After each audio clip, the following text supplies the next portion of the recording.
The future of healthcare reform is on Jack Cafferty's mind. He's here with the Cafferty File. Jack. It may be the law of the land, but there are a lot of people out there who want to get rid of the health care reform law. The House voted 245 to 189 to repeal President Obama's signature legislation, with some Democrats joining in a unanimous Republican vote. The bill's unlikely to see the light of day in the Senate, and if it ever gets to President Obama's desk, he would likely veto it. Republicans acknowledge that repeal is highly unlikely, so they may try to cut funding for parts of the law or eliminate specific provisions. Democrats call the repeal vote a gimmick. Really? Not exactly. It's not just House Republicans who are against the health care reform law, not by a long shot. More than half the states in this country are challenging the law in court.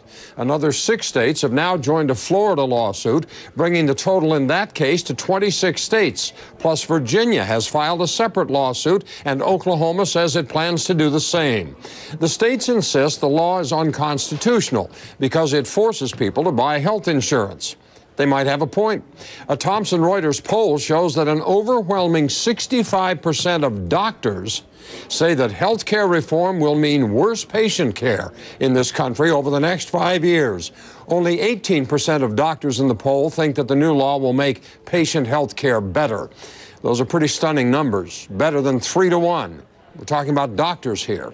Finally, most of the American people aren't sold on this thing either. A recent CNN Opinion Research Corporation poll showed 50% want the new law repealed. Only 42% would choose to keep it the way it is. So here's the question. What does it mean if more than half the states are fighting the new health care reform law in the courts? Go to CNN.com/Cafferty File. Post a comment on my blog. Generations from now, we will be able to look back and tell our children that this was the moment when we began to provide care for the sick and good jobs for the jobless. This was the moment when the rise of the ocean began to slow and our planet began to heal. This was the moment when we ended the war and secured our nation and restored our image as the last best hope on earth.